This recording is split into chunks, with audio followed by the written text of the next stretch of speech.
Good Monday morning and welcome to McKenty Live. Don't forget, tomorrow, psychic Jocelyn Savard.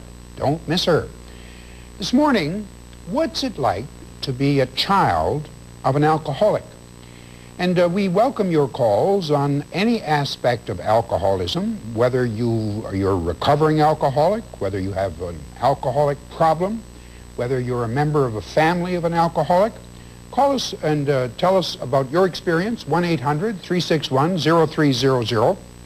We welcome two guests this morning, Ann Dennis, who is a therapist and a co-founder of the Canadian Association of Children of Alcoholics. And we'll be talking to Ann in just a moment, and Heather Webster, who was from an alcoholic family. Father was an alcoholic. And how old were you when you first noticed that your father's behavior was somewhat erratic? Well, I would have to notice in retrospect. I think probably around about age 6. And what did you notice? Inconsistency, moodiness. I believe he would get very angry sometimes when things were not really wrong. He wouldn't get angry when things were wrong. Things like that. All right. And later on, you were going to high school. You were older. How did your father's drinking progress in terms of what he exhibited as a drinker? Well, when I was in high school, my father's behavior mostly was reclusive. He just sort of stopped being part of the family, disappeared, would drink a lot, would come out with occasional outbursts. Mostly he just sort of fell asleep on the couch or did his own thing. Now, did his own thing. What was your father's profession? My father was a psychiatrist. He worked from our home, from out of our living room. So in the daytime he was involved in that, and mostly in the evening he stayed in his office doing what he did. Right. Now, was he ever aggressive in any way? When I was younger, I would say he was very authoritarian, and occasionally there was sort of abusive outbursts. But not consistently. He would threaten a fair bit. That was sort of the way he was aggressive, threats of what he would do if I didn't behave, and only rarely would he carry through on them. Now, you had a brother and a sister? One sister and one brother, yes. How did that affect them? Well, it affected all of us very profoundly. My sister went through a real stage in high school of being a punk rocker. She dropped out of school. My brother also dropped out of school. He did sort of the reclusive bit as well. He just disappeared. He stopped talking to people. He became very sort of into himself. What role did your mother play in this whole thing? My mother played the role of pretending to keep everything together. But in high school, when I was in high school, she also became an alcoholic. So there was nothing really stayed together. So here you were going to high school, and both your parents were alcoholic drinkers. How did this affect you? Oh, completely. It affected me. I was very afraid. I was afraid all the time. I would be afraid when I was at school, what was happening at home. I would be afraid when I was at home, what was going to happen. Afraid, very anxious all the time. Did your friends and neighbors know that this I didn't have any friends, really. I think that was one way I dealt with it. I didn't bring anybody home. I didn't really talk to anybody about anything. I just went to school and came home and went to school and came home. So. Now, here were two parents, incapacitated to some degree. Who was holding the family together? I don't know. I think that alcoholic families just somehow hold themselves together. I mean, everybody just gets so involved in it. Both of my parents continued working. I don't know. I don't really think the family was in the process of falling apart all the time, so. Did you feel any responsibility to I felt total responsibility. I felt that I had to be home from school right after school to make sure that people were okay, that my father wasn't falling down, that my mother was going to come home, and that there was going to be food. I just thought that was my job, so. Okay, your mother and father were both drinking in a problem way. What did either of them try to do about it? My father tried to quit a number of times. He checked himself into Donwood's. Which is a clinic in Toronto. It's a clinic in Toronto, and he checked himself out periodically. I believe he tried AA a couple of times. He just had this idea, because he was a doctor, he knew when his drinking problem was finished, and it was always too soon. So he would go on and off.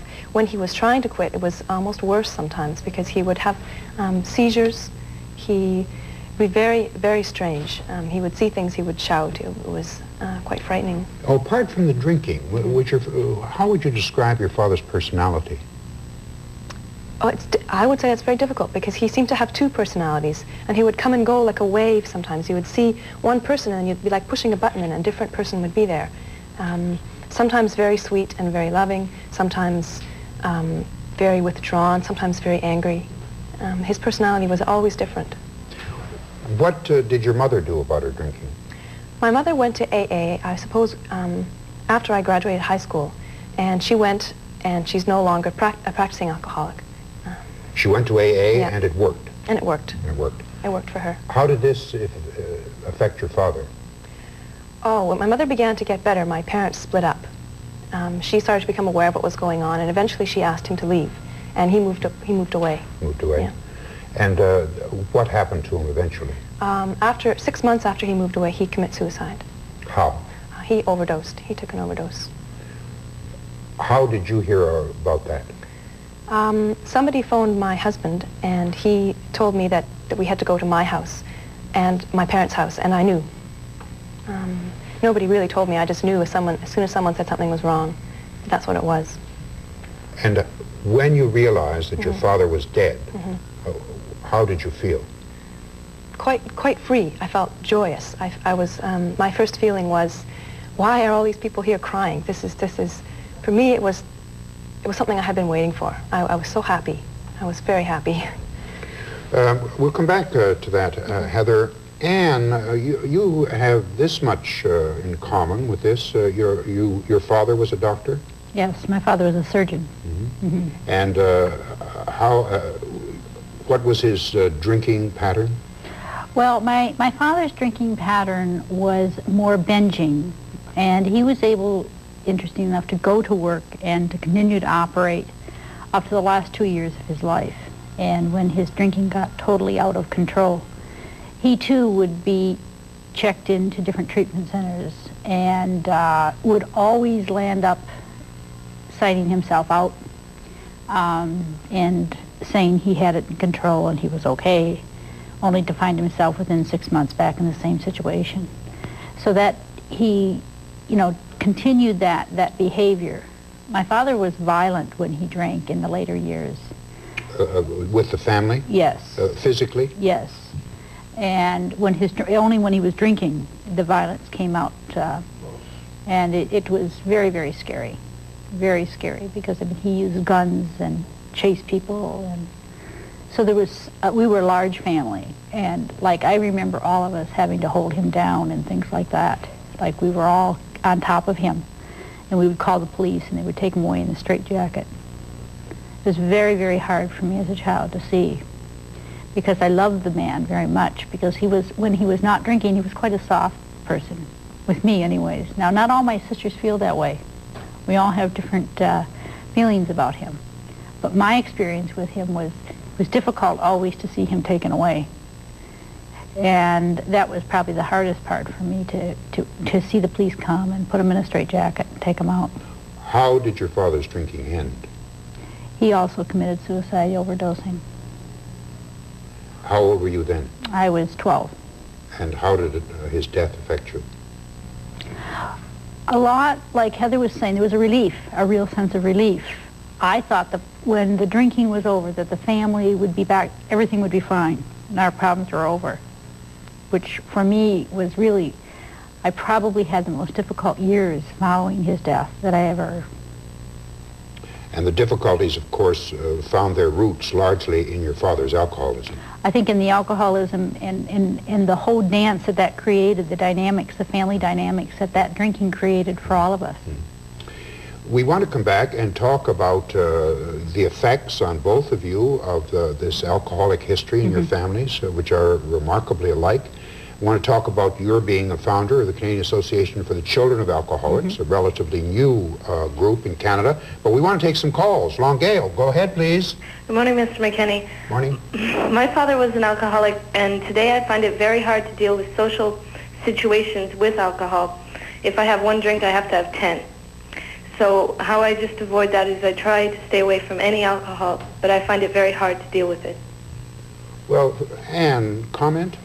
I think that that is very, very much one of the issues for children who are born into alcoholic families. I too went through the same thing, and I feel I've overcome that fear, but hers is a reality as you hear her speak, because what she's saying is that she's not satisfied. She has no control at once taking one, which I think she really needs to listen to, and she's listening to it by not drinking at all.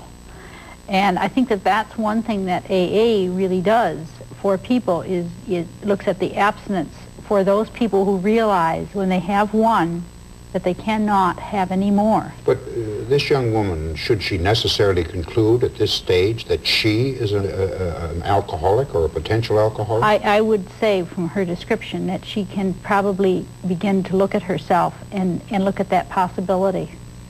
Heather, how do you view alcohol personally for yourself? I have gone through stages of being afraid that I would be an alcoholic, that I would become an alcoholic. However, at the moment I feel quite confident that I'm not one and that I won't be one. I'm fairly aware of what I need to watch out for. I drink very little, but I drink occasionally. And you consider yourself a social drinker? Yes, I don't think I really even drink socially, maybe with dinner, but I avoid social situations with too much alcohol anyways, so they frighten me. All right. We'll come back to your calls, 1-800-361-0300, and we'll be right back with our two guests after this short break.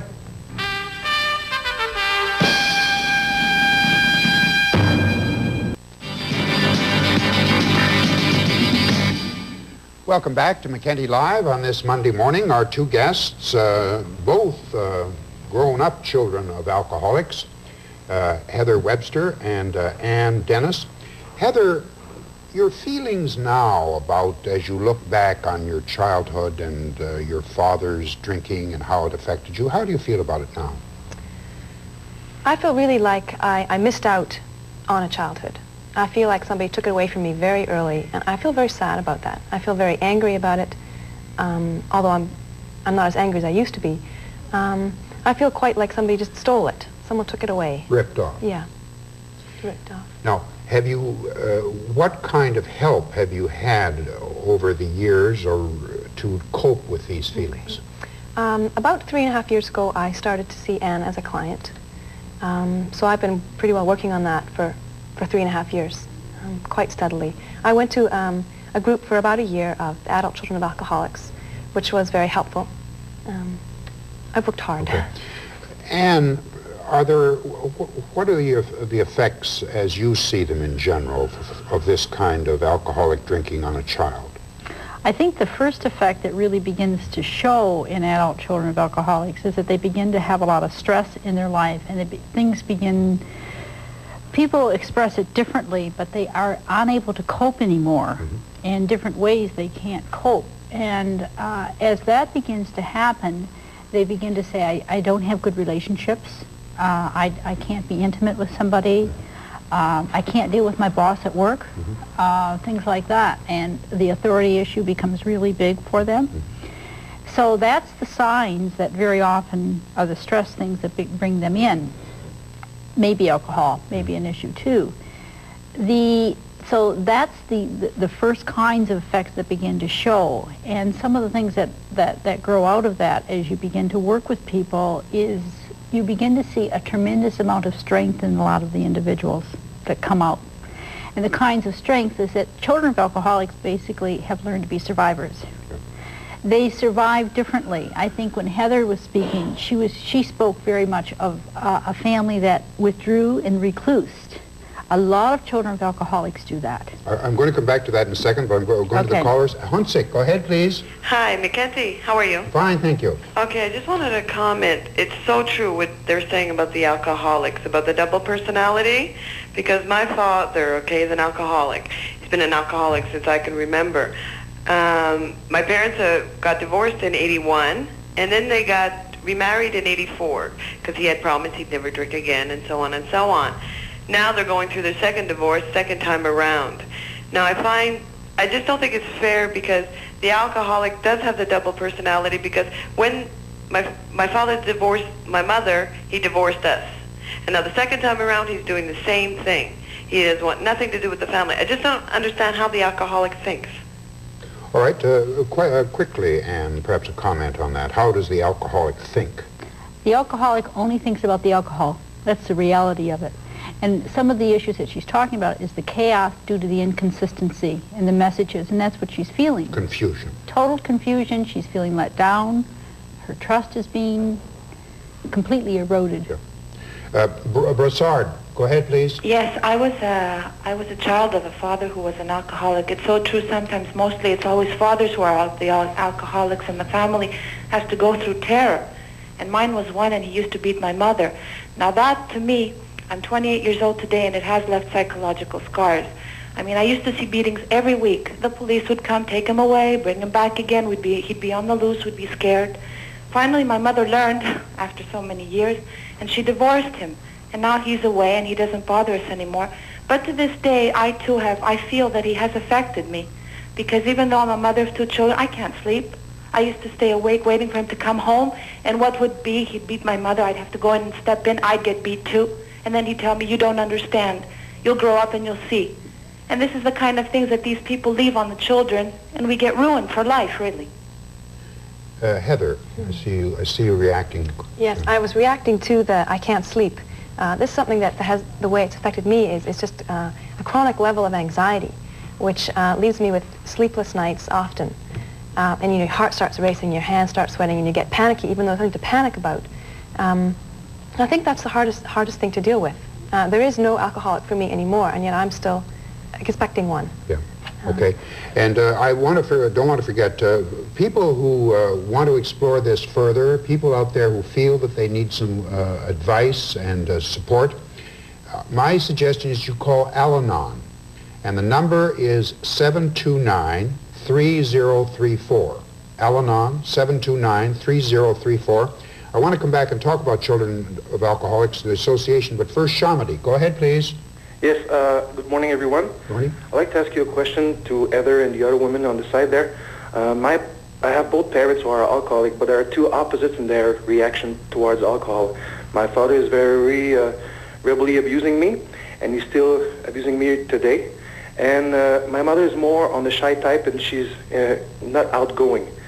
But the problem is with my father right now, and I would like to ask you if it's possible for me, would be fair enough after all these years I've been suffering inside, if it's possible to get even with my father verbally, to say on an occasion that he was drunk and I couldn't say that to him because I felt he wouldn't understand anything, and by the next morning he would be non-sober, but I said he's a good person now. So what should I do? Should I get even? Because I feel that pressure is building up slowly and gradually. And your father will be like a volcano exploding and telling him all the things that he did to me. Your father is still an active alcoholic?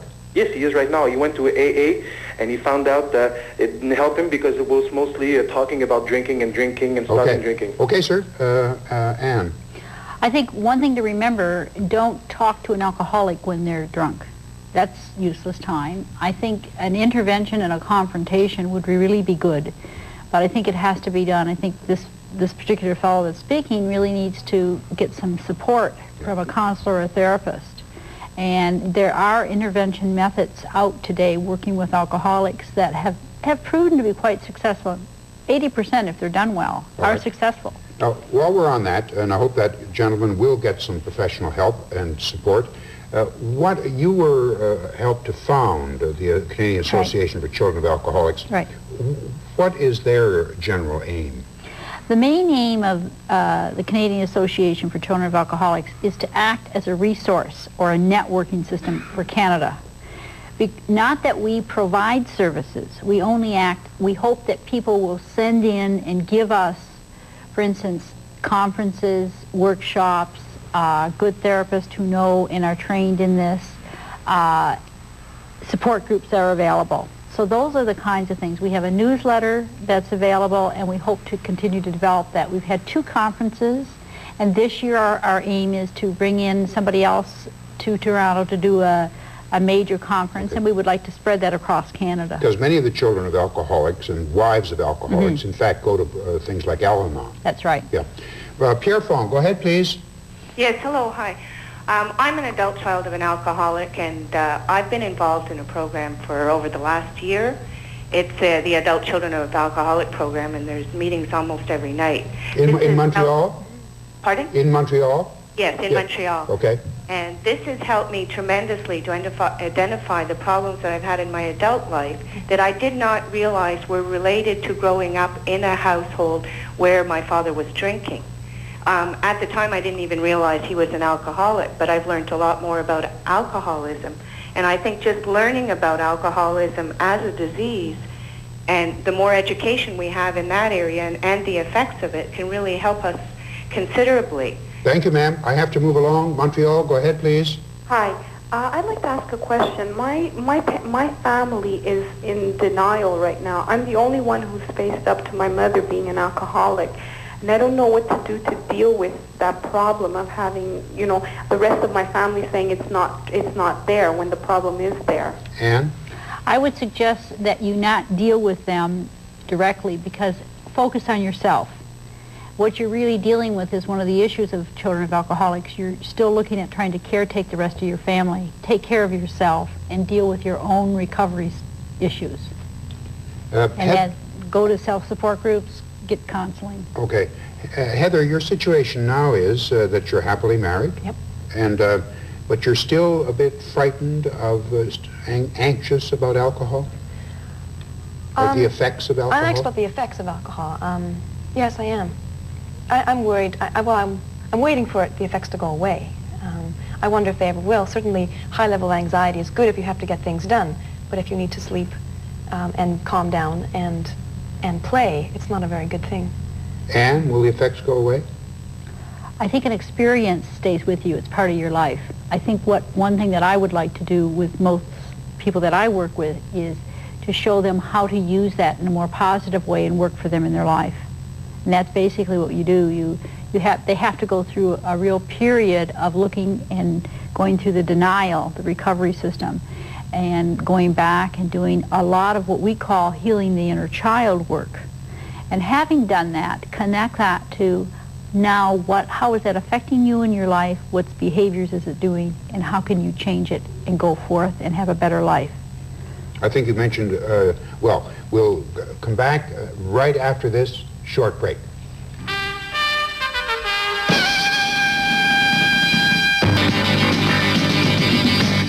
I want to thank our guests, Ann Dennis, Heather Webster, this morning for helping a lot of people, I'm sure. Tomorrow, psychic Jocelyn Savard. See you tomorrow at 10.